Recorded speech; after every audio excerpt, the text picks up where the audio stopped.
All right, welcome in. We are live. We got 4. We will soon have 5. Josue Pavone is dodging rats at the Garden, but he will be here in a little bit. That's right. As the Celtics get off the schneid and beat the Charlotte Hornets 120-111 at the Garden. Sherrod Blakely, Jimmy Toscano, Bobby Manning, John Zanis. I'm guessing lots of people are going to be into this game because after the last 2 games, we needed a palate cleanser. Got a little something. There's a lot to talk about. The Jays. This I don't care what this is. This is the Aaron Nesmith game. We're going to spend a lot of time on him. Let's go. Marcus Smart did some things. Your leader said some things. Said some hurtful things. Investigation. Yeah. Jaylen Brown motivated by the media. Maybe. I don't know. Came out gunning today. We'll see. But a lot to discuss. So we're going to do that. And then we're going to do that thing where we head over to locker room, but I'm not going to inundate you with it now. Let's just start talking about the game. So guys, like I said, Nesmith's the headliner. We can jump right into that. But if you guys have any other opening thoughts about this game, obviously the start was huge. 20 point lead in the first. They only won by 9. So thank goodness for that. But they led pretty much wire to wire. And we talked about all the time about them not listening to Brad. This was one of those games where they obviously came out to execute the plan, at least to start the game, which was get the ball into the paint, pass the ball around, and they did it, and it works. Hooray! Space. Yeah, space, everything pace, you want to see. Everything you want to see it, and they did it, and it worked. And the first quarter was terrific. Rest of the game was fine, but that's what they needed. Jaylen Brown, that's what they needed. They need him to come out and set a tone again. He did it in the last game and didn't get a ton of credit for it, obviously, given the night that ended up passing. But he quietly in that game had 39 points, 11 rebounds, kept them in it until the final stages. And again, tonight, did everything he needed to establish an early lead. And unfortunately fell out of the flow of things at times through the middle course of this one. He 8 of 11 to start this game, attacking downhill, draining just about every 3 he took. He is just a lethal, efficient scorer. And I don't know how many ways or methods in which I can say this. Washington's gonna love this guy. They put him on display tonight. Tonight, I know he got lost in that second quarter, but when you look at the shot chart here, 23 shots for Tatum, 23 for Brown. That has to be the balance night in and night out. And Brown got much of it out of the way early. If he wants to be we know Tatum gets out to these slow starts in these games. I think he averages just 5 points a game in the first quarters of these. If Brown wants to be that early initiator, they have to set that up. I mean, they got to find a way to balance this out and take advantage of the efficiency with which Brown plays. He is shooting 60% over the last 5 games. It's just extraordinary. He shoots. You look at his numbers, it's like he plays center, and instead he's taking 13 threes and playing on the perimeter. Well, he was ridiculously efficient, but I thought the one thing that two things that they did early on that I thought were key. First of all, the energy and effort was consistent. You didn't feel as though it was 2 or 3 guys out there bringing it. You felt that everyone on the floor was doing their jobs and doing their jobs at an elite level. I love the way Tatum and Brown, really one of the few times where it felt like early on they were playing off of one another, where one would attack and find the other. And that's something we don't see with these guys very often. Between the two of them, we can talk about their scoring, we can talk about the efficiency, but they also had 12 assists among them, which I don't know if that's a season high for those guys combined, but certainly it was one of the better games in which they were doing more than just getting their own shots. They were getting shots for one another. Yeah. And that has to be part of the blueprint going forward if these guys are going to come anywhere close to being the team that, on paper at least, they should be. Nice flare screen early through Thompson and get one of those threes. Beautiful. They were passing back and forth with each other really well, and they do that. I mean, Jimmy, you say this a lot. Can they play with each other? At their best, it does seem like they feed each other when it comes to pace, stops, and energy. When that's the style with which the team is playing with, they can set each other up, whether it's lobs in transition, good flare screen action, skip passes, that kind of stuff.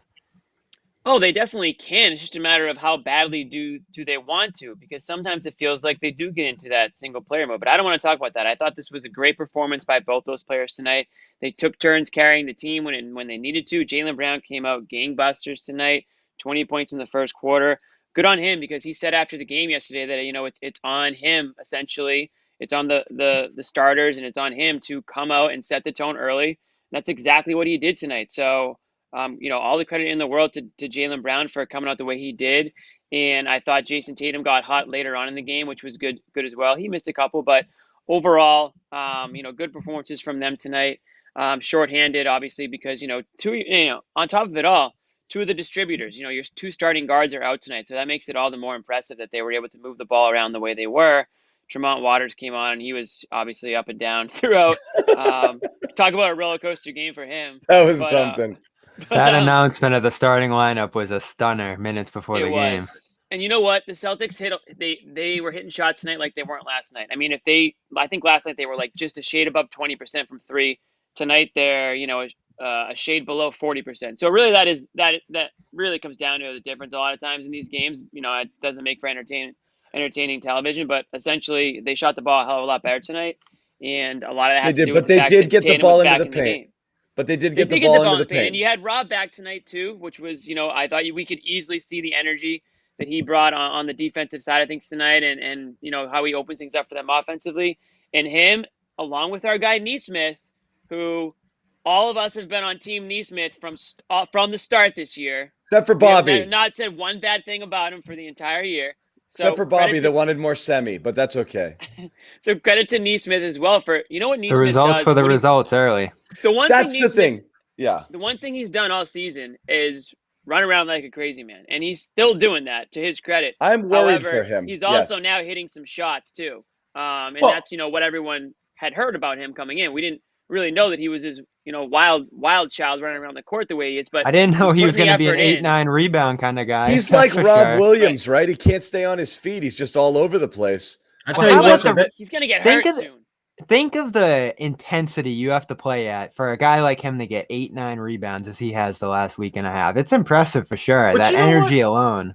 I think for him, I think it's just an opportunity to release that energy, because he seems like a guy that is going to play hard regardless. When I think about him now, I mean, we're talking about him kind of being on a little bit of a better path when he's out there. He doesn't seem nearly as reckless running around like a chicken with his head cut off as he was earlier this year. To me, it's like he's gone from having a GPS that says recalculating to now where he knows where he has to go. He's just trying to figure out how the hell can I get there without crashing. And that is progress for this guy. He has figured out how to be an impactful guy without necessarily having his name called. I thought that 3-ball he hit in the corner that put him up 6, huge for him, huge for the team. And it seemed like that's the kind of shot that he needs to get opportunities to make, because obviously for a guy who came into the league with the reputation that he has as a shot maker, you want to see him take some shots. You want to see him in positions where you're literally playing to what his strength is as an NBA player. The fact that we're seeing all this other stuff that he's capable of doing, running around, being a hustle guy, getting rebounds, deflecting passes, all that stuff, to me, that's just gravy on top of what should be his bread and butter as an NBA player, which is making shots. Yeah. And I have to address some of the commenters directly, because again, I think almost like Bobby at times, I don't think you guys understand how this whole apology cam thing works. Like the lot of us were begging for Aaron Nesmith to play more minutes because we didn't want to see those minutes going to Semi Ojeleye, because you know what his ceiling is. We wanted to see him go out there and struggle. I'm sure the commenters had the utmost confidence in Aaron Nesmith. No, but that's not the point, Bobby. All we wanted to do early in the season, and what I was begging for, was play him so he can get it all out of his system, be wild, be lost, whatever. And learn as you go. And then Brad would yank him for 7 games at a time. Then when he did play, he played very poorly. And so when we say that he played poorly, that's just called analysis. And now that he's playing better, we don't have to apologize for correctly saying he played poorly in his stint. I mean, I think he was, as Sherrod said, he was lost. He was all over the place, which again is the reason why we begged for more minutes, because there's no way, with no camp, no G League opportunities, the only chance he had to play his way into having a clue in regular season games. It was the only path to getting him meaningful minutes. And this is by far, again, you're right, he's all over the place, but this game, I mean, he impacted it in so many different ways. The free safety stuff on defense, running back, tipping passes, intercepting passes he had about 2 or 3 of those, 3 blocks. He almost had like 7 blocks. He's literally almost killing himself on every single play. I mean, the guy's all over the place, but now this was impact everywhere. You know, buckets down low. He's running around. He's trying to get open on threes. He's just trying to stay on the court because he's been on the opposite side of it before. He's been the guy with the DNPCD. If I gave everybody, if nobody watched the game tonight, right? And I named 5 players. Okay, I'm just going to name 5 players right now. I'm going to name Tremont Waters. I'm going to name Shemi. I'm going to name Nesmith, Grant Williams, and take Fournier. Name. How about Romeo? And Romeo, thank you.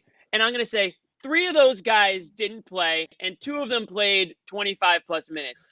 We'd get 100 different combinations, whatever the maximum number of combination guesses are, because on any given night, you don't know which one of these guys is going to be on the court. You don't know why they're going to be on the court or why they weren't on the court. So when a guy like Nesmith finds himself on the court, he's going to do every damn thing possible to stay on the court.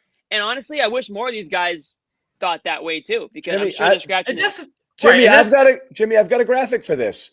This is, again, look at, I mean, there it is. Yeah, Parker, absolutely. Parker, Langford, Cornette, DNPC. Who had Parker, Langford, Cornette, DNPCD, Grant Williams 1 minute, and Tremont Waters getting the start on their bingo card? That's a prop bet that we all. I mean, nobody.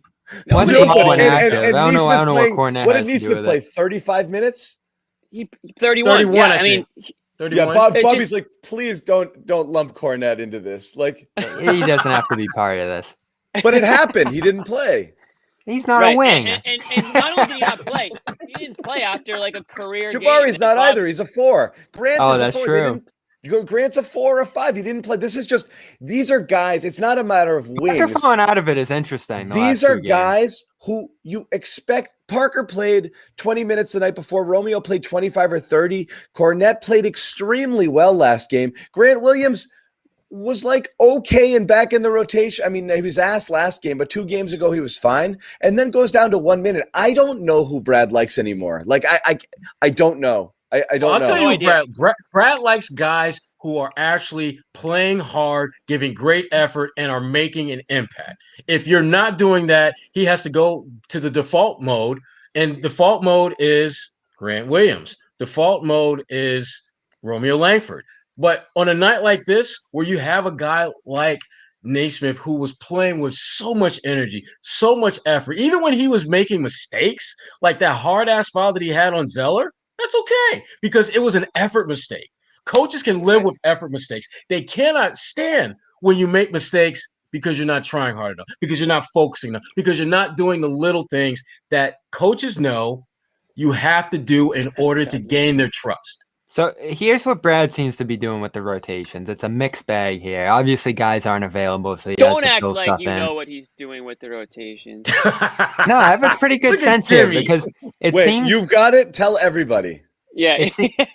Well, I'm not saying it's going to make sense to people, but what he seems to be trying to do is a mix of experimentation, obviously, the matchup thing that he always like. He's treating a guy like Tremont Waters, Semi Ojeleye, those types in the starting lineup based on the opponent. Like it's the center matchup thing that he's been doing. I mean, I saw Waters in that starting lineup tonight, and the fact that he goes from not in the rotation period, probably over the last 2 or 3 weeks, to becoming a starting fixture here. I know they were missing a few guards, but we've also seen them go with like 4 wings in a starting lineup this year. So it's not necessarily that they need another guard here. It's just that I don't know whether he thought he would play well on Rozier or any of that stuff. And then, when it comes to Nesmith, does this week of build up and play with him factor into him possibly starting if a guy's down, with the way Fournier is playing? Does it factor into him continuing to get these minutes? Or does he look and say, all right, Grant might be a good matchup in this next game coming up against the Spurs,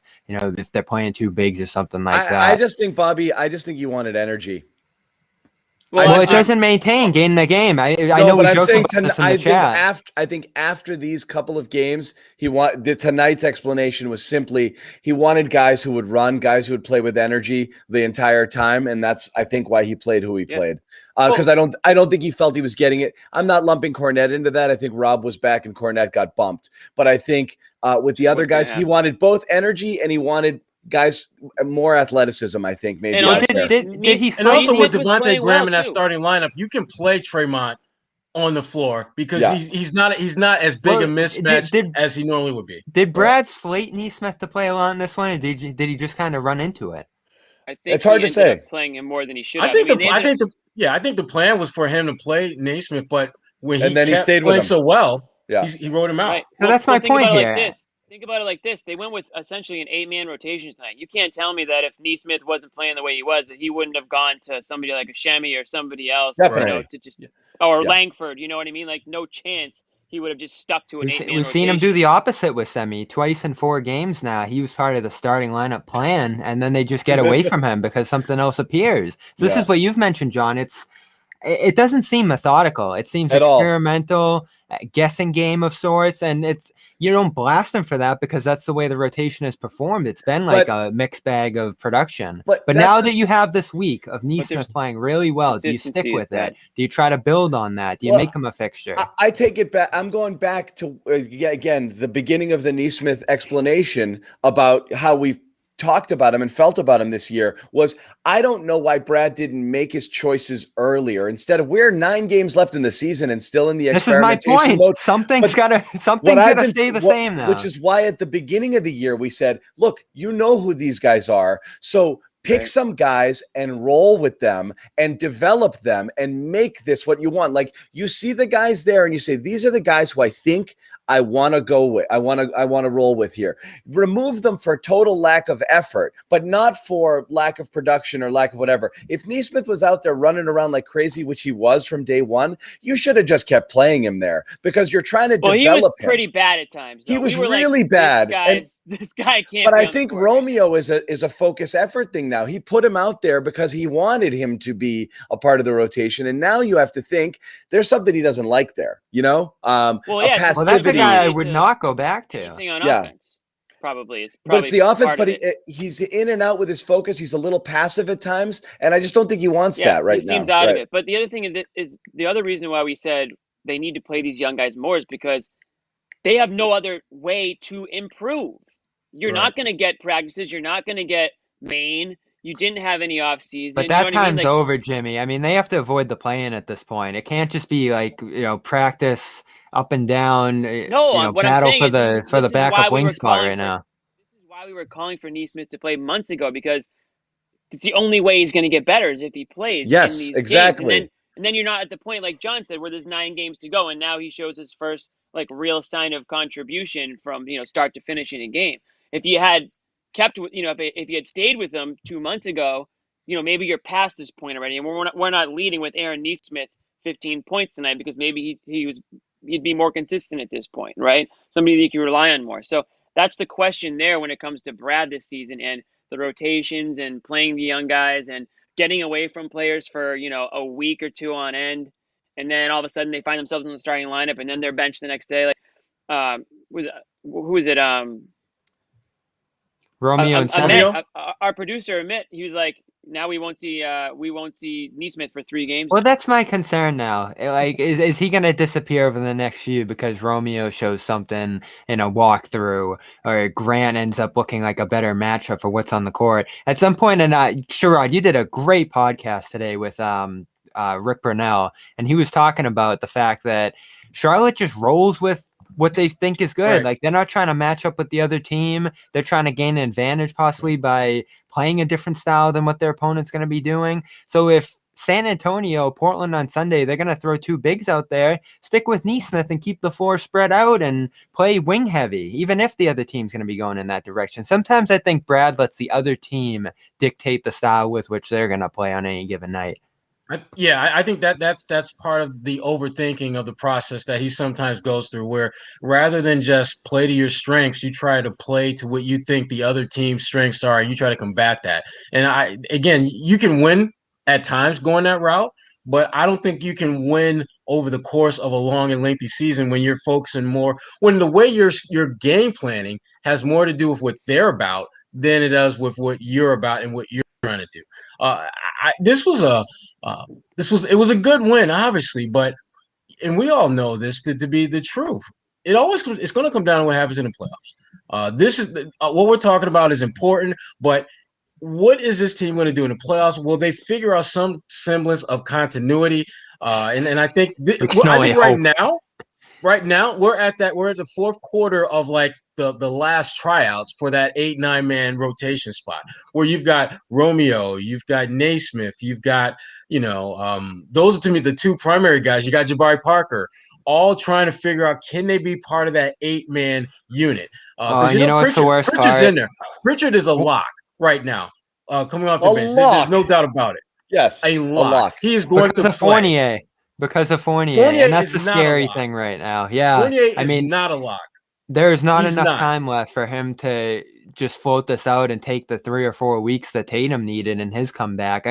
We're looking at a very realistic possibility here that Fournier could get lost in this rotation come playoff time. That makes it all the more important. Especially if Nesmith keeps playing like this. Yes. It makes it a lot easier to make that shift because, again, Nesmith is a shot maker. That's why he's in the NBA. Fournier, that's kind of sort of what you're supposed to be able to do. And if he's not making shots, if he's not facilitating, if he seems a step slow and a step slow in terms of his play, in terms of his reaction time, you can't have that on the floor in the playoffs. I'm getting worried about I would much rather have that bull in the china shop, Nesmith out there running all over the damn place, waiting for his GPS to tell him exactly where to go, than I do with Fournier, who's just kind of trying to figure out what I'm going to do today, and everything is going a million miles past him. He's in slow motion right now. Let's get into Fournier in a minute. Two things I want to say. One on Nesmith, Jaylen Brown, short while ago, post-game commentary, talking about just his activity on the floor. He wrote, "I want him to be careful, but the other players are in more danger when he's flying around out there with his elbows." Trying to shop. It's unreal. And then another one, which was pretty good. Also, just talking about Nesmith playing well. This is Jaylen saying he makes mistakes sometimes, but he makes mistakes going 100%, and I'll take that. And again, goes back to exactly the same. Wait, John, is this the same Jaylen that didn't even know Nesmith existed like 2 months ago? Like wouldn't even look at him on the court. Still look at who came out of the second locker room. Yeah, exactly. He still won't look at him. Call up. Hey, Nesmith, you can come into this locker room tonight, man. Yeah. Here you go. Welcome, my friend. Come. Yeah.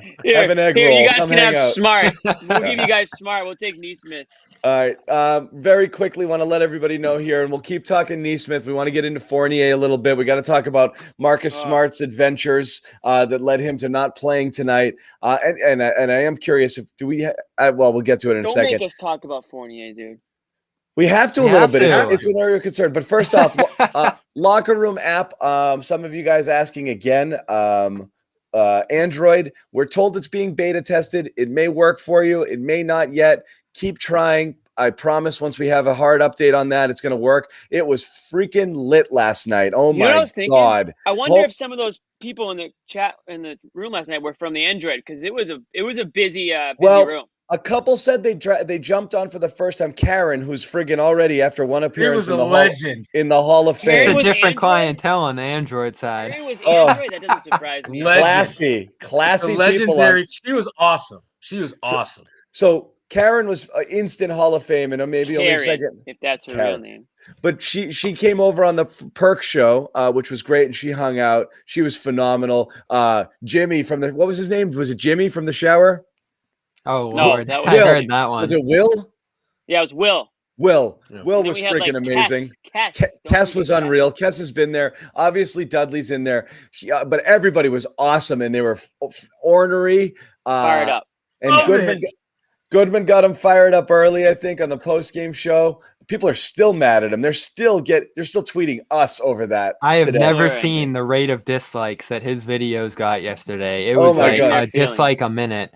It was big. Like, I hate this guy and I hate CLNS, and I'm unsubscribing to everything. Hate. How many times has he? This is the third time this season he has had a hot Jaylen Brown take that leads to Brown coming out and just pouring it on with perfect shooting Yeah, and lethal scoring. Not only that, Jaylen and Jason were like, "We'll show you we can play together." Like it was like, I swear. Anyway, but that We might have to be part of this team's pregame routine. the locker room was You great. might be. Bring your takes, hang in there. Come join us. People are asking, how do you talk on it? You just get in there. You say nice things about John. You say nice things about me, and I'll put you up there.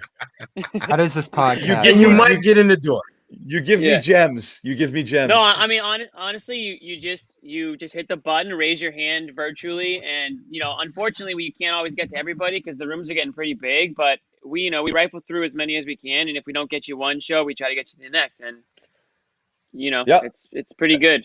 And that's what we do. It was fun. It was a packed room last night. We hung out for a while till like midnight. It was a lot of fun. So come on back and join us if you're able to later after the show. Guys, you did want to talk a little bit about it, Bobby. Well, Jimmy doesn't, but Bobby does, and I think it's really relevant. But I'll talk about it. I mean, I won't it's say a anything bit nice, but I'll talk about it. No, the Fournier thing is a bit of a concern again, because now we're looking at. I mean, he admitted it after game one that he came back a little soon and that he's not feeling great. But like this version of him is unplayable, and he's unplayable right now. He's absolute trash. I mean, fine. He got 11 points yesterday. Four of 14 shooting, le trash. But the other 3 games, 0 for 7, 0 for 3, 1 for 7 from the field, and he looks like he's moving in slow motion out there. Holy wow. I wouldn't be so bothered by his play if he were figuring out other ways to contribute besides shot making. Because again, we get it. You're physically trying to come back from a very serious deal, and we all understand that. But because you're back, figure out other ways to help. Make plays defensively. Keep your man in front of you. Yeah. Be a facilitator. Do something that can mask the fact that you can't make shots right now. I mean, remember when Tatum was kind of having his shooting doldrums, you look at his assist numbers, you look at his rebounding numbers, they were a little bit higher than they normally are. That's what you do when you're part of a team and you have a specific role that you can't meet in that moment. You figure out what the hell you can do to help these guys when you can't do what your strength is, what your superpower is supposed to be. Fournier, he's not doing that. And as long as he's not doing that, it's going to open the door for guys like Nesmith. It's going to open the door for guys like Romeo to get in there and help this team if they can simply do what their jobs are. And again, if we're looking at another game or two where Fournier is 0 for whatever or 1 for whatever, and Nesmith keeps playing with this type of energy, we're going to see that rotation flip just like that. We're going to see more Nesmith, less Fournier. And that's for the Celtics. Again, I don't think that's necessarily a good thing for them to get to where they need to be because I think they need both of those guys. I think they need both of them. But if one of them is sucking and his name is Fournier, you need to sit him down or at least cut back his minutes dramatically. Yep. Well, everybody's got to be ready. Hold on a ready. second. Let's check in with Jay Sizzle at the Garden. Joe Sway. Jay Sizzle. Splinter. What's up, buddy? Oh, please tell me you're not talking, because if you are, we can't hear you. We can't hear a damn thing. Where's your mic? Bye. Pick up the mic. Okay, yeah. No, hand signals don't work on this show. No, it doesn't. I mean, he's not even, and it's not even real sign language. He's just moving his fingers. He's mad at me. He's texting me. Look at me. He's angry texting me. Joe Sway, go ahead, talk. He is angry texting. Are you gonna tell everyone what happened, John, or do you want me to? He's angry texting me. I can hear him. You want me to tell everyone it was what John's fault, wasn't John it? had me on mute. Thank you, Bobby. Wow. I just did it again. Apology, Cam. I just did it again. Yeah, you're on mute again. There you go. Hey, buddy, go ahead. There you go. What's going on, buddy? guys? Yeah, not so tough anymore. Yeah, no, John with the trigger fingers over here. Yeah, Did you bring the rap your line or something? Trying to give me hype, man. I got my light here. I got the setup. My Wi-Fi is perfect. And John wants to throw shade and talking about I'm not coming in through audio wise. All right, you were being a little noisy, so I had to mute you. Yeah, give us the Nesmith report, Joe Sway. How did it all come together for him? You know what? It was gradual, Bobby. Honestly, like it was like as if going into the second half, he's like, "Well, wait a minute. I think I can do this, guys." I mean, granted, what he played 30 minutes today. Over 30 31 minutes. I guess that'll help, the offensive cushion from your 2 all-stars, of course. That'll help. 20 second half points from Jason Tatum. That's exactly what Jaylen Brown needed. Not that I thought he was struggling in the second quarter, but he needed obviously another hand in there in that second half, and that was Jason Tatum. Like, look, I just think as a cohesive unit on defense, I think Nesmith was obviously a huge part of that. Everyone sort of played their part. Everybody, that sort of energy was contagious, which is exactly what the Celtics need to do on the consistent basis if they want to finish this thing strong. But I got to give a shout out to Jaylen Brown because he said what he said last night, and he backed up that talk. Less than 24 hours later, he backed up that talk. That's superstar talk, right, guys? I'm not calling him a superstar, but that's superstar talk, right? That's what they do. No, but that play is in him. We have seen at this point that's not a fluke. We're talking about Fournier and when you hopped in here, Fournier and I caught the tail end of that. I think at the right time, man. Fournier has it programmed that he has to just drop nothing but hot fire when he comes in. So I think some of that, he has that going in him, which obviously Brad's going to encourage that, right? He wants him to get as many reps in as possible, get those open looks and take them. But I just think this sort of rust, it's just going to happen with COVID and his role. Like if you combine the two reasons, this is sort of the outcome. This is sort of that period where I think he's going to try to get all the rust out. The two issues are decision making and reaction time. Those seem to be the two major ones for him right now because you see him pass up open, great shots, and then you see him take difficult ones. I think his shot numbers are fine. I know Brown pointed that out last night, that he's not shooting enough. He's way off, though. He's not just missing. Like, he's taking corner threes that you can see on the release. You know which one drove me crazy? That's not online. He's not even online right now. I mean, when they were release isn't pretty on top. When they were coming back. When they were coming back last night, he launched a long one on the break, or at least breaking into the zone, that just completely wasted a possession. I thought that was one of the worst possessions when they were tearing back last night on that big comeback. So I know Sherrod's just said like Nesmith could possibly pass him. The tough thing for me is that he is in the right position defensively. I've said this since they got him.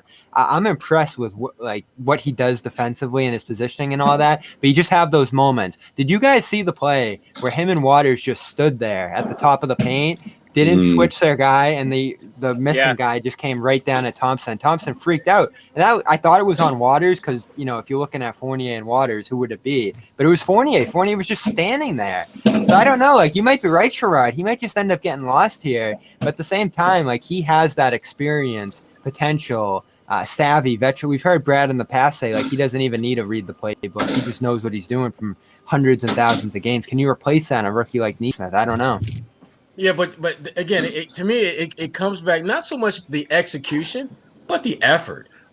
Figuring out ways to contribute other than just being a warm body running up and down the damn court. Mm-hmm. I need more than that. I can live with Nesmith making mistakes when he's playing with great effort. I can't deal with a guy who's not making shots. I can't deal with a guy who's not making shots, not playing good defense, and just overall isn't really contributing anything other than being another warm body running up and down the court. Yeah, agreed. Yeah, we've got a lot of those guys. Sad but true. You know what I saw today? That's what Romeo's doing for you, but he's playing better defense. But he's right now Fournier. You got to play with Romeo. You got to play Fournier. Brad might be too, Bobby. He might be. You got to play. There's value in Fournier, so you have to play him out of this funk. It's just you're running out of time, but you have to play him. Yeah, you have to play him. For sure. Where do you guys want to go from here, Josue? You're new to the party here. We talked a little bit about Nesmith, but tell me. I would say one last thing. I got an idea. I just gave you a chance, and then nobody spoke, so I started moving on. Come on, you're looking at your phone. We saw it. Jimmy's the classic. I got one more. The world does not start and stop at your convenience, Mr. Toscano. Looking ahead, so it's just going to be, if this type of play continues, it's going to be extremely hard to justify Danny Ainge. Sorry about that. Oh, come on. Keep him. I'm just saying, it's going to be. I was going to say, let's talk about Brad. You have to convince Wick. You don't have to convince me. You have to convince Wick. Let's talk about Brad swag tonight. I loved it. I love that energy. I think that's as close as you're going to get is him getting into someone's face and slapping someone around. Yeah, I hope I didn't say that. I hope I didn't say that really loud, man. I'm telling you. Dude, P already told me they can hear me sometimes, man. I need to chill. Oh, Lord. Speak your truth, Joe Sway. Yeah. Don't be scared. Yeah, Well, what specific? See me get That was a outta here. metaphor, right? Sharon wants to see me get bounced. What specifically are you talking about? He was on his feet pretty much every single play. If he wasn't, he was screaming like this. You know what I mean? But like emphasis, when you're screaming like this every time, that means what you're saying is so loud that it has to get through. And I love that from Brad. No one said he has to get in people's faces or get physical as I turn my voice down here. But I just Physical. think Someone's got to slap that. What were you saying? You want to start slapping people around? yeah, you know what I mean? Like just I'm not saying verbal abuse, but that constant You just voice. did. All anybody at the You went Garden to heard physical. was verbal and physical abuse. That's all they Joe heard. Sway But is you know what I spooked right mean? now. Just Damn, continue. Joe Sway. We hear you. So violent. I feel like Brandon. Someone's gonna grab my shoulder. So no seriousness, guys. Like that's a significant difference, right? I mean, we didn't see that before. We saw it in spurts. Like I don't think he sat down throughout any of the plays. Really, Well, you know what, Josue? We've talked about the fact that you can't do that for a full season. You're just going to wear thin on guys and completely lose your voice in the room. But with 9 games to go, you can do that. In the playoffs, you can get a little more intense. I disagree, Bobby. In fact, It's desperation time I almost. mean, it depends your style. It's not his style, though. the person who's quiet all the time and yells once really friggin' loud does get people's attention. The guy who yells all the time doesn't hold people's attention. So if Brad kept it caged and was calm and every once in a while just lost his freaking mind, I think that would have some effect. Do you think he did that though? I don't know. Maybe No, he I did don't that think last he- night. Well, sometimes Marcus the thing had to have circumstances pissed him call off. for it. Yeah. I know that Marcus thing must have pissed him off, and I don't believe him. He found out the same time we did. I don't believe that 1 second. You think that pissed him off? I think that pissed him off. And I also think he found out maybe hours before we did. I don't think he Pissed found out. off that Marcus I don't think did it, or Woj pissed broke off the that he news. got suspended?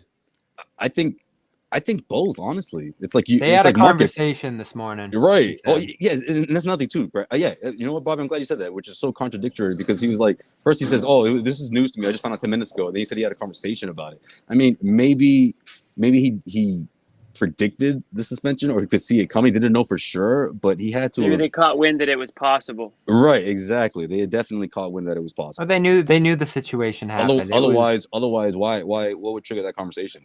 Well, here's the thing that I thought was interesting. It was the way that it was reported. It was what Marcus Smart said during the game and after the game. After. That leads me to believe that maybe there was some sort of confrontation between Smart and the official behind the scenes. Made in the an hallway official or feel something. uncomfortable. Yeah, made him feel. Yeah, and that's threatened. certainly that's crossing the line. That's not keep it okay. on the court when there's a disagreement like Well, that. It goes back to this team's unhealthy obsession with the officiating. We know every team in the league does it, but this group just seems to be a little more concerned about it. But Bobby, is a little bit of that, or is it a little bit of Marcus's attitude or temper? Maybe he reached. Well, he's the boiling king point. of it. I mean, he's always looking for the call. We know that. This is his MO as a player. But you saw the trickle down. You even saw Nesmith chasing down officials today. It really does infect everybody. Nesmith was That was kind of funny. That was actually kind of funny. And nobody's even looking at him. I thought it was funny that no one What? stopped him. What?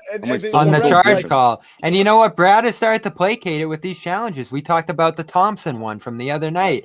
They are getting to him and making sure that he challenges the plays that they want to. And you know what? That probably is a fine line that Brad has to walk. Again, I listen to him on the radio talk about that line he has to talk because they can only do it once. And there are going to be numerous times throughout the night that the team looks at him and says, do you have our back or not? Because they vehemently believe these refs are out to get them. Well, Brad had to use that. I feel like there's probably, he would admit behind closed doors that there are a few times he probably felt like he was going to lose it, but he felt like he needed to give the team that assurance at the time. Let me ask Sherrod on Smart here, because we've talked about Smart, like the need for the fiery leader, right? And Smart should theoretically be that fiery leader. And we heard Perk the other day say, well, when Marcus does dumb shit, someone's got to hold him accountable. One of the drawbacks, the Celtics say Marcus is our heart and soul in this and that, but I think one of the drawbacks with him potentially being a leader is that sometimes he also needs to be led, or he needs to have someone keep him in check. So there needs to be a balance, checks and balances there, and there's not. I think for Marcus, I think part of his frustration stems from the fact that when he's just in that mode where things are going well and he's getting frustrated, he doesn't have anyone who can kind of take that angry mantle, if you will, and run with it a little bit, so that he doesn't have to be the angry Celtic out there. Tatum putting the hands out for a call, and that's not going to get anything done. That's not angry. That's just being demonstrative. There's a part of me that likes the fact that Marcus was angry in that game, but I think it was displaced anger. Like rather than crapping on the refs, crap on your teammates and get them fired up to play better so that you're not in that predicament. But again, the fact that he showed emotion, something that I don't think he's done nearly as much this year as we've seen in past years. I think part of that is the fact that he just doesn't have those dogs in the yard that he's used to playing with. Guys that can, when he goes angry, Marcus, he's not by himself. But taking it out on the refs is excuse making to me. It is, and that's what I'm saying. It's that your anger fault was this displaced. happened, and I hate that. Yeah, the anger was that he showed towards them should have been towards his teammates, should have been towards his opponents, not the refs. But I like the fact that there's anger that you can see starting to show itself in a very tangible manner now. I liked his anger, but he literally turned his anger into a 1-game suspension, where you could have turned it into some sort of emotional, like get your guys going, get yourself going. Right. So especially for this game, they had 1.5 games on the Hornets. I'm sure that's what Brad was upset about, and I'm sure he probably made that very, very clear to him today if they did speak. I have no idea what transpired aside from the tech that he got called, and I don't know if he said something on his way off the court or what happened. We they didn't say that, but whatever it was clearly was enough to, guys get texts for yelling at the refs all the time. Rarely do they get 1-game suspension for it. Well, I mean, if you go at a ref and it had to be longer than just the conversation, you're going to get it. Yeah. Especially after the game, because think about it, Jimmy. The game's over. Like, what's he going to do at this point? This is just if you're the referee, it's personal. It's personal. That was frustration. They lost the game, and he took it out on the refs. Like Sherrod said, they put that energy somewhere else. We've seen this from him before. That game winner in Miami, everyone is celebrating. He was talking on the refs. I think he does that numerous times after games. He has those conversations, those heated exchanges, and it's like a respecting thing with him. Like he feels disrespected by these officials at times, and we know how important respect is to Marcus Smart. And if that reaches too high of a height, we can see where it can go overboard here. But this is just, I feel like this team more than others, it has an unhealthy obsession with the officiating and allows it to consume their minds, take them out of games, and even, as you said, use it as an excuse for how they're playing at times. I mean, why would Marcus think he deserves the refs' respect? He's one of those guys who's, if you're a notorious flopper, that's the thing that the refs hate because you're trying to game them all the time. So that's the John, wrong way. He's never gonna escape that, is he? Like it's been a while. Like let's think about it. Like the fake flopping. Like it's doing it on a regular basis has been a while, but you're right. That's stuck with him. Marcus doesn't have a great reputation with the refs, so I don't know why he would feel disrespected by them. Like, but no, I think that's it though. That's part of the frustration though, because he's been labeled this flopper, and he's tried so hard after his first 2 years in the season to get rid of that stigma. And you would think back-to-back first all teams would do it, but it hasn't. Yeah. And that's where I think the anger and frustration for him comes from. I mean, he when you look at where he's at in terms of just the way he approaches the game from the defensive side of the court, the way he utilizes and doesn't utilize flopping now, he feels he has made efforts to get better in that one area that he has been heavily criticized for. And he feels that he has earned a certain amount of respect.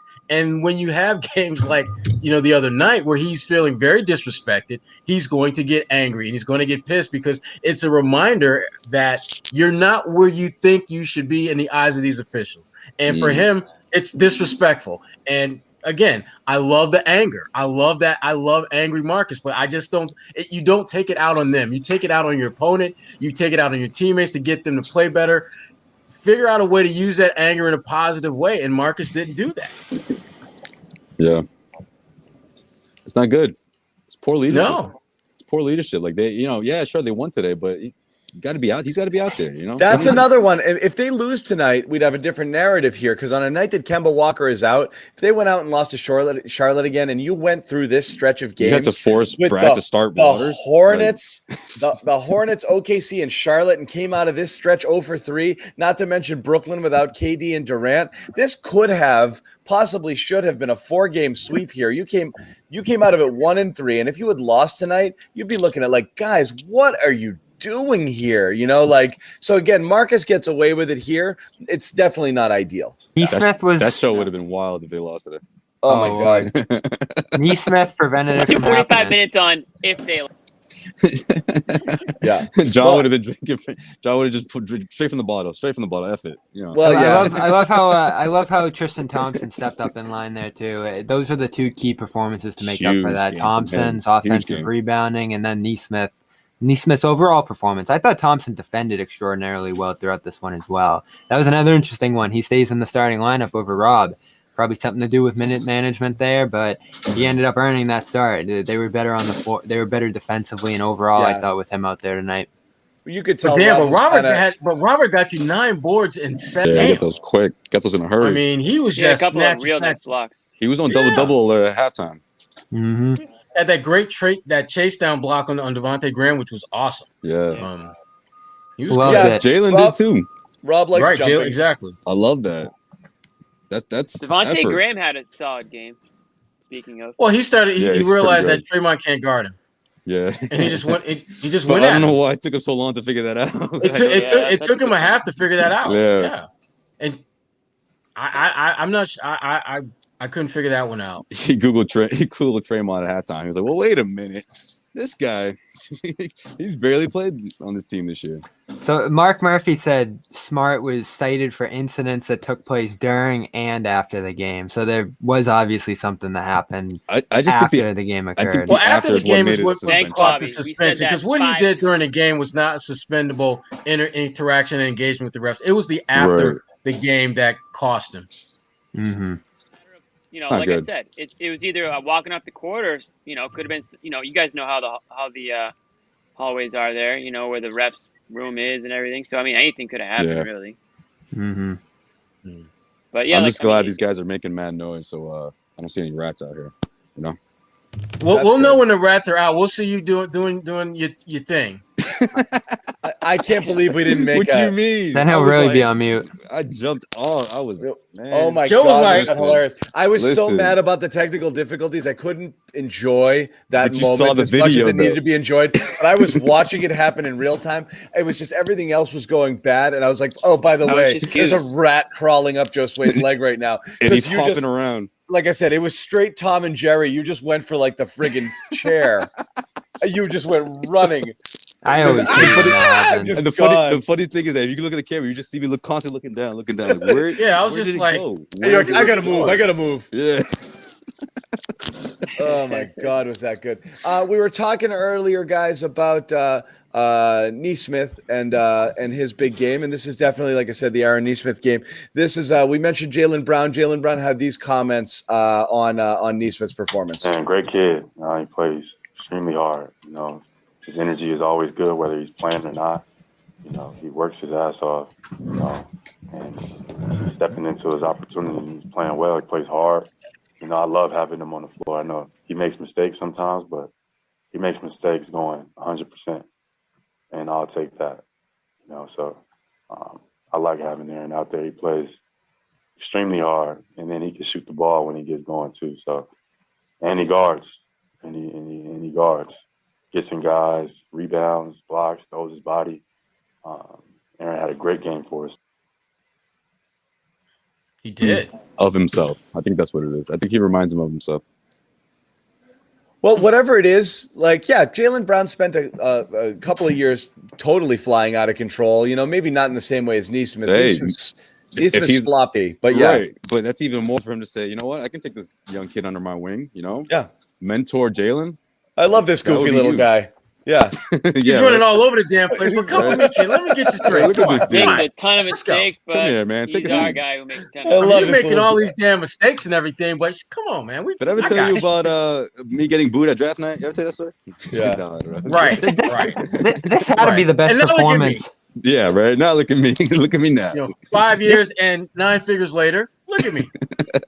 This had to be the best performance. You exclude Pritchard from that group because he's been consistently good all season. But the group Jimmy mentioned, Grant, Semi, Nesmith, Romeo, Parker, those types, this is by far the best performance they've gotten from any of those guys this year, which is such a breath of fresh air. And I'm looking at this game, seeing him closing again. We saw Brad give him that benefit of the doubt around the time they lost to New Orleans there on the road. He said, this guy's going to close some games because he can stretch the floor. We like what he's given us defensively. I think he had even gotten a start maybe, or they were looking at starting him around that time. But that door was wide open all season long for one of those guys to grab that spot and run with it. Seemingly. And it is incredible that no one even came close, But- right up until now. That's what we were saying is I think Brett should have just given it to him. You know, like I said, is you drafted a guy with the notion that he was going to come in here and play because he had a skill set that you thought was valuable. When you saw that he played with such energy and effort, I'm stunned that that wasn't justification enough to reward him with minutes. That's what's so baffling there, you know, because he is. You drafted him. What did we say on draft night? They got a shooter who could possibly help them on day one. It was obvious he couldn't. He needed to play his way into Well, you know that. what got in the way of And that so at the the only- time? The only way to do that is to play him, you know, and that's what was so strange. Well, at the time they were doing the Tice thing at the 4, and that's why everyone's head was spinning Yeah, back Bobby, then. and you that loved was getting in it. the way. You No, I loved never it. loved double big. I thought you were team double big. What You you mean? love double big, I double did mint not gum. like that. Yeah, you did. You loved feels Tice. so long you didn't ago. love. You didn't love double big. No, he loved Tice and Tristan individually a lot. So therefore, he couldn't speak out against either or in the starting lineup because he did have affinity for both. And But therefore, if he could, I think he would have sent Robert to Maine. Wouldn't you have, Bobby? You would have been, know what, Rob? Take another year in Maine. Get these guys their reps between Tristan Thompson and Daniel Tice. I do like May that. would have helped a lot of those guys. Oh, Yes, would for have helped sure. a lot of The other guys, but not Rob. Rob was They ready to wouldn't- go this year. Well, that would have Nesmith would have condensed been things naturally. League Player of the Year. Yeah, Nesmith On would certain have been nights, what some of Waters these was. guys just wouldn't be in the building, so they wouldn't be able to toss all of those minutes around to all these different guys. The roster's expanded this year. I think that's made Brad even more experimental happy. Like, he has 17 guys on the bench that he can fool around with night in and night out. So this is the difference between I'm Rob sure and he's Nesmith. thrilled with that. He's tried them all. We've seen it all this year. Rob played every night. Nesmith, all those DMPs, you just can't develop something there if he's not playing, period. And that was the big especially if you're not difference able there. to practice. So you're Mhm. not even. He's not even getting the opportunity to kind of He didn't get work his training way camp. into position. No. Right. Just guard Tatum all the time, right? And that's why I said all along, this guy, I'm holding out hope on him far more than Romeo, because Romeo went through all of that last year, and we're still not seeing it with him. Nesmith, next year is Yeah, going to but be he almost had like to a blank start- slate for him. Romeo had to start and stops with injuries too. It's not making Yeah. excuses for him, but last year was almost completely a lost year for him. Yeah. He came in late, and then he just had a bunch of starts and stops. He could never get a string of time where he was healthy and doing. I mean, Right. he last year was. He's never had an off season either because he was hurt Right. going into his rookie year, and then he was hurt going into this year, and then there was no off season and no G League and Yeah. no. You can practice, almost so- toss 2 years for Romeo at this point. You know, No, not almost. You definitely toss him. Yeah, Yes. Oh, They're great. completely gone. it stinks. 2 It years of his stinks. MVP. You're going 2 redshirt years on a guy you He'll be- drafted in the lottery. He'll be eligible for Rookie of the Year next year. I know The exactly. Ben Simmons program, is that what you're saying? Simmons program, Yeah. Blake Griffin, yeah. 30-year rookie. It is crazy. It's too bad, but that's it. It's like, again, that's why you're not giving up on these guys because you don't even know if you've seen enough yet. Right. Obviously, Nesmith, you haven't seen No, enough. I but a mean, guy like giving Romeo, up on you're Nesmith not this year giving would have been silly. I mean, just with Dude. everything going on, you just had to hold out hope. Nobody, with yeah. them I mean, into nobody next was year. actually this giving dude up said on Ro- Nesmith. This dude said Romeo is dog water. What does that even mean? Damn. Right? It just Wow. sounds It doesn't ugly, sound but good. Damn. That does sound bad. it sounds I think terrible. I'm not he's- quite sure what it means, but it sounds I terrible. think he's better than that. I'm gonna go out on a limb and say he's better than dog water. So He what's ain't the dog water. What's the prediction? Okay, because we've seen this before. Peyton Pritchard scores 28 points and Brad starts Tremont Waters. Cornette has a really good game and he's a DNPCD. Bench. Okay, the next game, right? Bench gone. You don't even see him. Semi starts, plays 8 minutes, literally is just shot out of a cannon into space, and you never see him again for the next 2 games. So Nesmith plays, and we've seen it. Romeo plays 30 games, then goes to 5. Then Jabari disappears. Nesmith has a good game. He plays 30 minutes. He's clearly the story of the night. Does he play on Friday? And how much? Yes, he'll play. He's got a 10 to 15 minutes. Yeah, around there. Because he's not. I don't think we'll see a repeat of what we saw tonight. But I think he'll do some positive things. He'll play again that bull in a china shop basketball that he's good. He'll make a shot or two.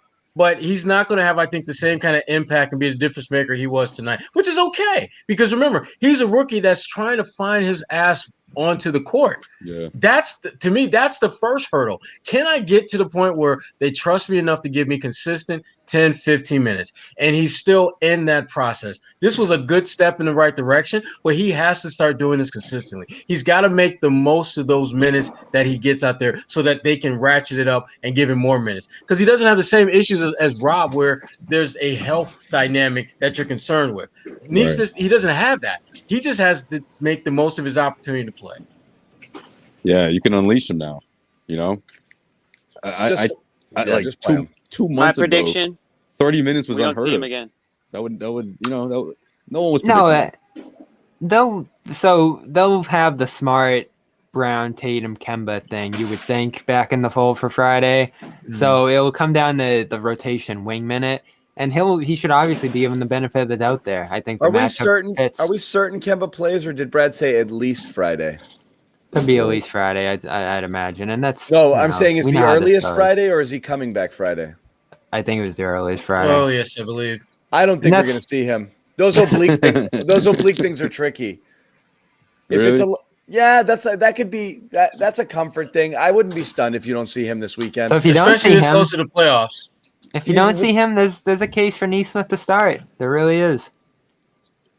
What does starting mean, though? No, on a Brad Stevens starting five. No. I don't want him to start. I think that's bad. Bad things happen to guys that Brad throws into that starting lineup among young guys.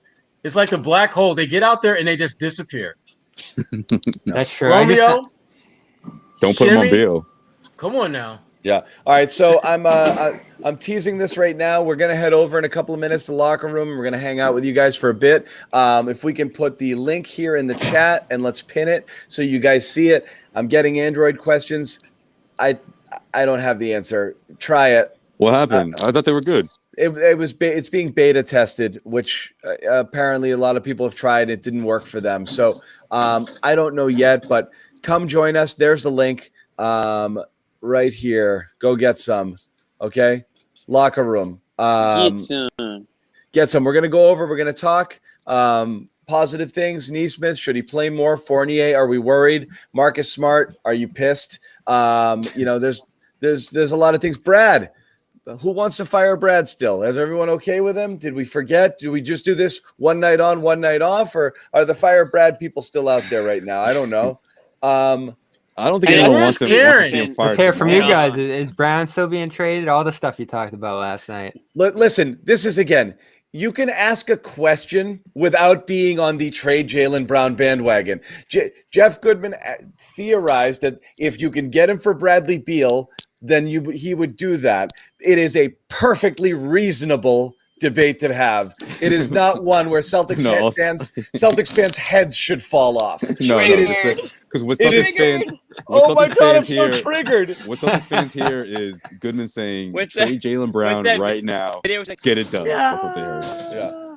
So friggin' funny. Like, my God, guys. Like, he just asked. Bobby, did you do it again? You did it again, didn't you? I did. You forgot. What? No, I'm good. I'm I good. thought he left. I'm like, yo, you didn't say you were leaving yet. Watch. Where is he? He just Come on. disappeared. Come in, Bobby. Is he going to the locker room? Watch. No, Bobby 2 is going to come in now. Watch this guy. This is studio, Bobby. That was a seamless transition. You did that well this time. This is studio, Bobby.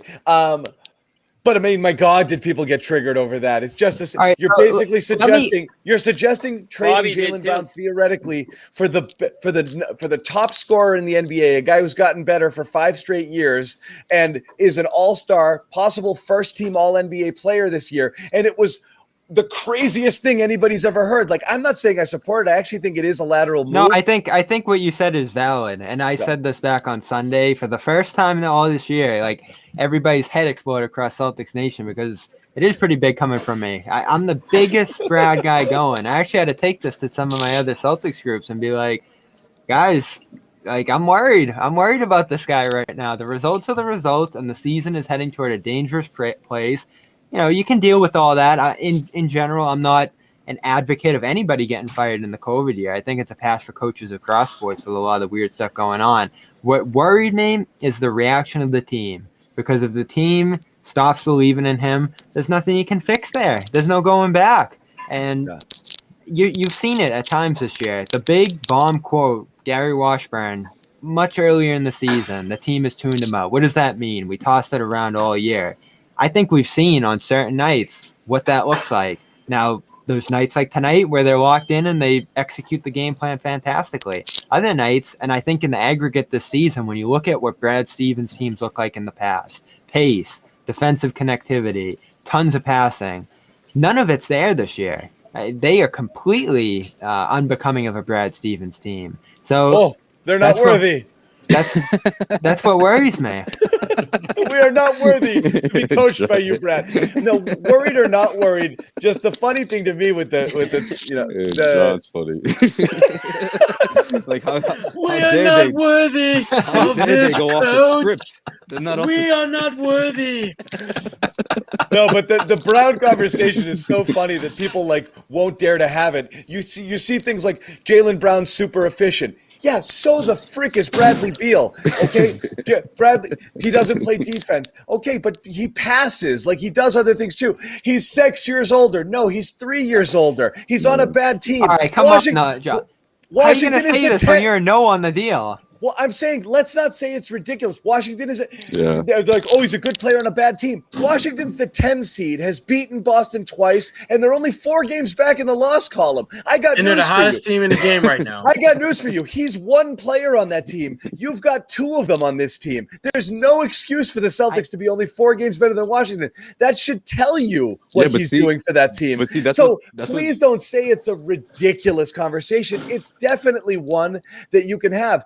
I actually don't support it, but the absolute just people got bananas. Like, did anyone? I just think you guys. How dare Jeff Goodman suggest it? No, it's but the totally reasonable to discuss. The reason for the outrage is it just completely ignores the strides Brown has made this year. It does not. If we asked this before the season, you have the chance to trade for Harden. You have the chance to trade for Beal down the line here, and you have to flip Brown. I think if you just say that in general, everyone goes, yeah, you probably do that deal. Now, if you add the caveat and what has actually happened this year, that Brown's going to come out and score 20 to 40 points in basically every single game, be brutally efficient, make strides as a ball handler, all this stuff, I think people get a little more hesitant, and that's where the reaction comes from, because you're seeing the strides year in and year out from Brown. They're going to continue.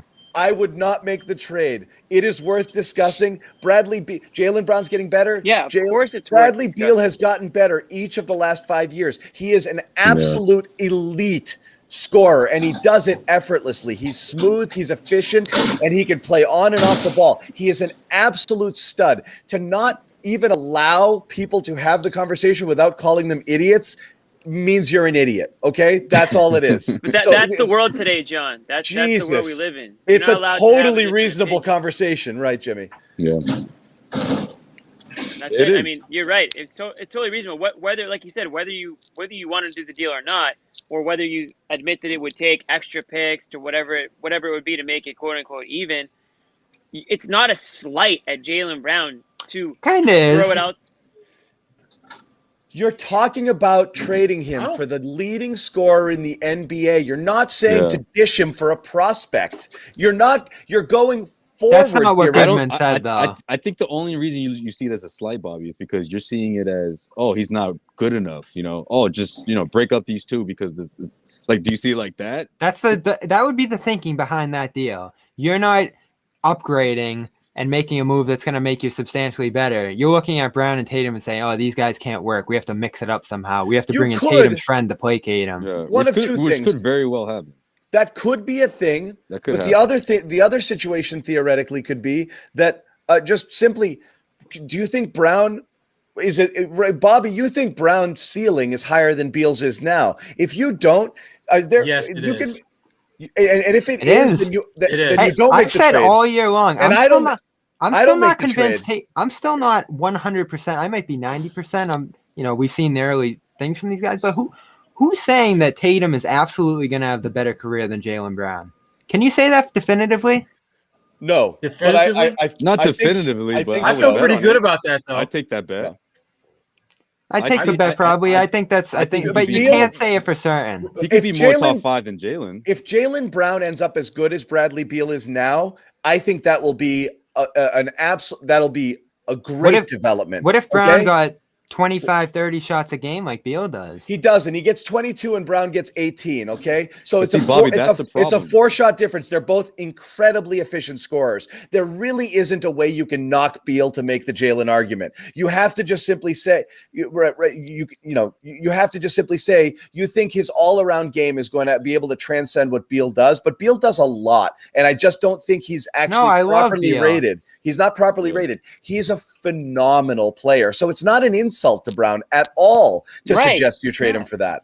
Well, this is why people freaked out. Goodman said Brown and Smart for him. Brown and Rob. He was just willing to toss whatever out there. You talked about picks. You talked about picks. No, he threw in Rob, and I was like, whoa. Yeah, no, it was a very aggressive offer for a guy that I love Beal. It's a very aggressive offer. I love Beal. It depends. I just think you need to make this a big three. You can't be swapping out. That's Brown and ideal. Tatum. Yeah. Of course, you would rather bring Beal in without trading Jaylen Brown. That's a duh. But I think the reality is you can't. In order to make a big wave, you might have to break those guys up. And if you're going to do it, why not go get this guy who's best buddies with Jason that might be able to play and complement him better than Brown because he can also play off the ball and he can distribute a little bit better. And they're pals, and maybe that's the key. That's his rationale. That could happen down the line. I think it's way too early. It's not a ridiculous rationale. It's not. I think it's way too early to condemn. I'm just always worried. It's the same thing that we started. Just the idea that let's talk about Brad as maybe he's not the right coach. Just the idea of that had people screaming at the top of their lungs a few months ago, and now it's less of a crazy discussion. It's the same thing with Jaylen Brown for Bradley Beal, for example. It's like, you can have the discussion. It's not out of the realm of possibilities. It's okay to talk about, what's his value at? Why should this work? Why shouldn't this work? It's not that crazy. People in DC might be saying the same exact thing. They'd be like, I would never trade Beal for Brown. If you're the Wizards right now, I bet you a Wizards chat room right now would be like, never would I trade Beal for Brown. So and that's what makes these discussions great. And Sherrod, it makes me think back to, remember when we did this at NBC, when we did the hypothetical trades the year they drafted Tatum? Those are awesome. And the best thing about those was no matter what we pitched, people were just as angry on both sides of it. It was like, the Celtics are giving up way too much, and the other side would be like, we would never do that deal. So that's what's funny about it. Mike, I bet you if you told Washington right now, Beal for Brown, would you do it? They'd be like, never, or at least Wizards fans. Yeah, not the Wizards organization. Right. I think if it came to the point where Beal wanted to leave, though, is there a piece around the NBA that they would prefer? That's a different conversation. Not the organization. Would the fans want to do it? If you're a Wizards fan right now. I know Rockets fans are still furious. They don't have Brown over for Harden. That was who they wanted. Well, yeah. But they knew Harden was gone. They got a bunch of rocks. Yeah. Instead. So I would absolutely, be pissed about that. Hell yeah. All right, so we got a little blood in the water here, just like Goodman did yesterday. So Sherrod and I are going to head over. Bobby, Jimmy, Josue, you can continue this conversation, take it somewhere else. Rest of you guys, whoever wants, join us over in locker room. We're going to go chat with you right now. Jimmy, say some outlandish things to Bobby. This would be fun. Oh gosh, I'm out of here. No, why don't we make this? Let's make this the Cornet hour that Bobby didn't get to have last night. Let's do No, I it. was There are a thinking- lot of Oh, leftover no, topics man. from last That night. dude didn't even Plenty touch of the floor today. gripes. We're ready to talk about him. Right. If the guy you wanted to spend 45 minutes talking about last night doesn't play tonight, you don't get to talk about him anymore. Those are the rules. That's a fair rule. Right. I'll take it. We have a 'Cause we big know we're gonna see him announcement. again. We'll see him in a couple of days. We have a big announcement coming here. That's what You we'll tell start them all this with. about it. I'm going to take off. All right, man, there what goes you got? Sean. So What here you we got? go. Yo, you ever Here- done gallery mode? Try gallery mode. Let's No. do it. Jesus, dude. I want people to really see our reactions when I say this.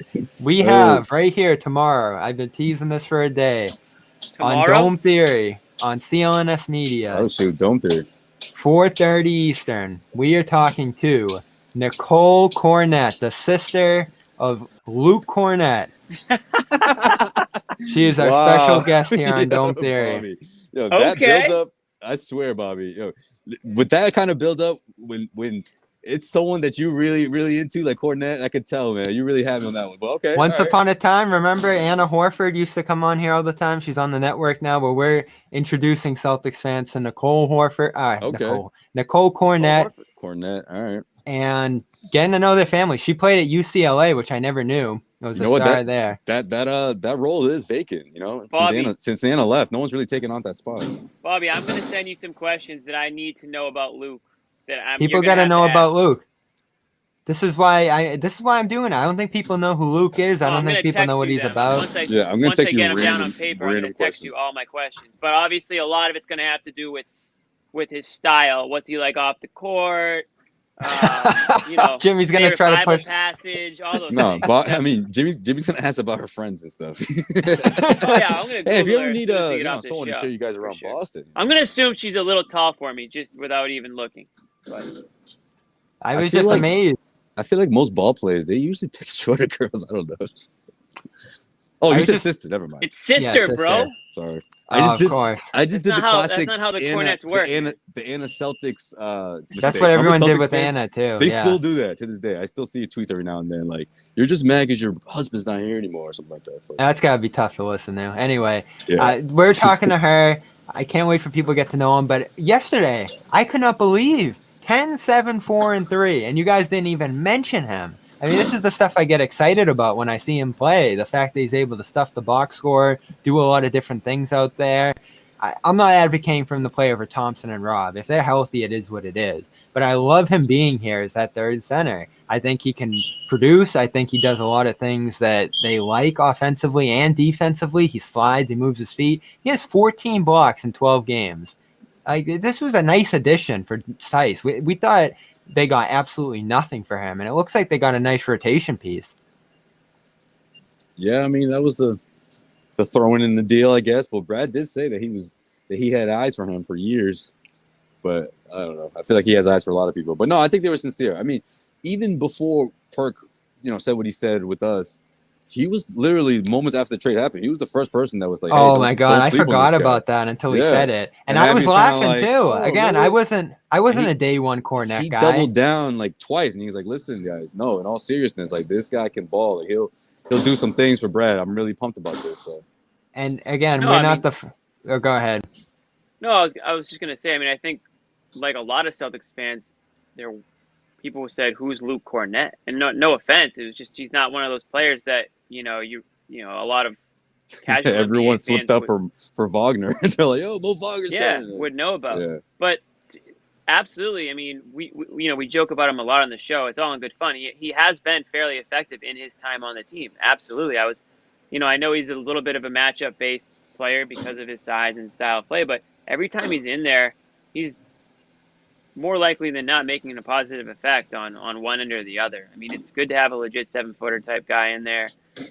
He's does have that range, which we know, this league has turned into that stretch big league, and like you said, he came onto the team as somebody that you didn't even know would make the roster after a couple of days, right? And then it turns out that he's playing actual, quality minutes for you and effective minutes. So definitely a positive for them. I wonder if he'll be back. I don't know how that's gonna go in the off season, but I think he's definitely carved himself a small role. But like you said, Rob's back now with Tristan Thompson going in there.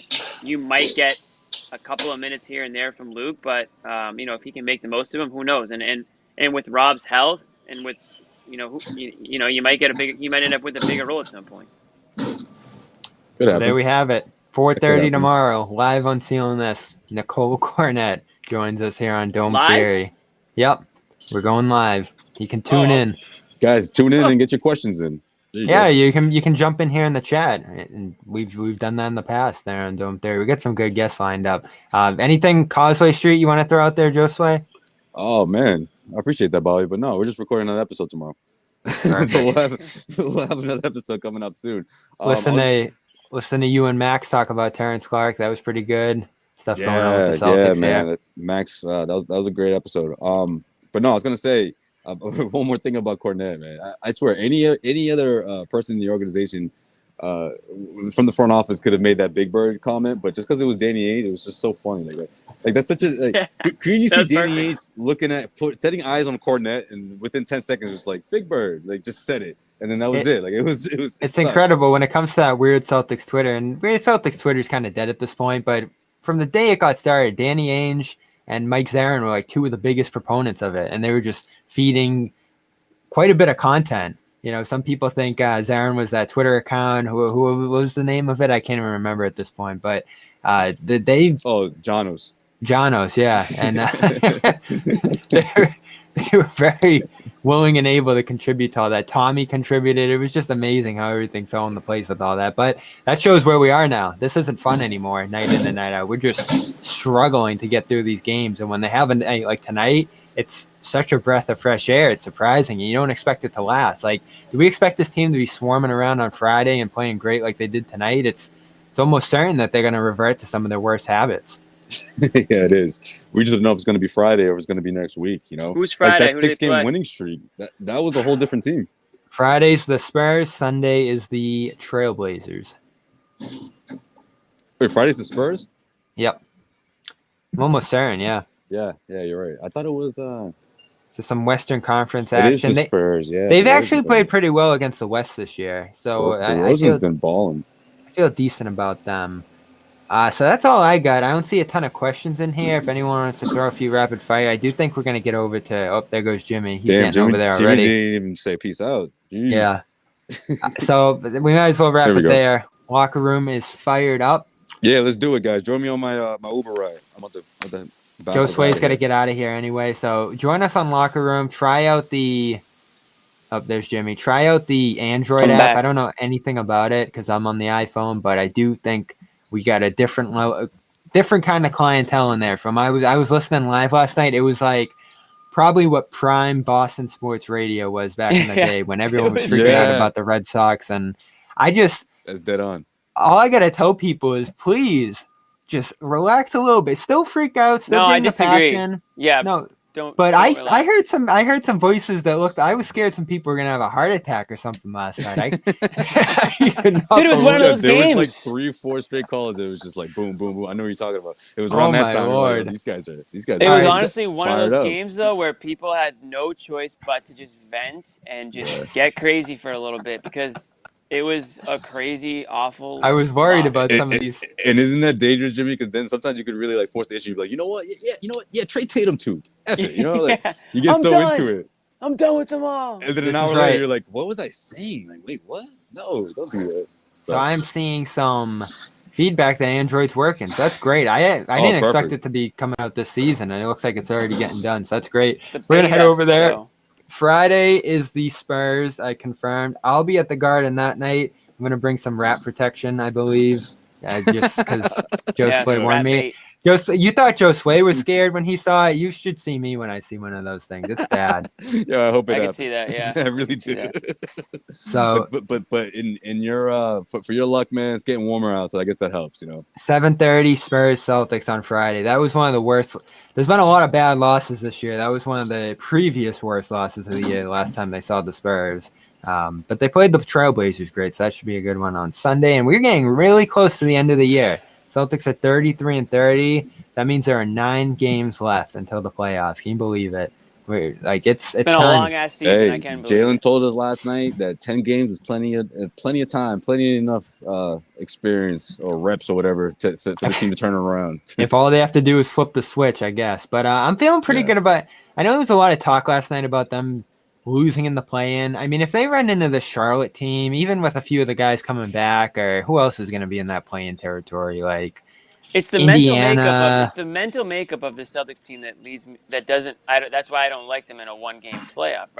They can prove me wrong or show otherwise down the stretch here, but based on what I've seen this season, why would I have faith that the Celtics? Oh yeah, they always show up for the must-win game. Like no, I don't feel that way right now. I just don't love the competition there that they're going to be running into. But we'll see. It could We'll be talk about anybody. that in some locker room stuff over at locker room. Yeah, the Knicks have a tough schedule down the stretch, I heard Grandy say. So that could be a possibility. We're out of here. Josue's going to run. Dog barking. My dog's freaking out, so we're heading over to the locker room. Peace. Go watch.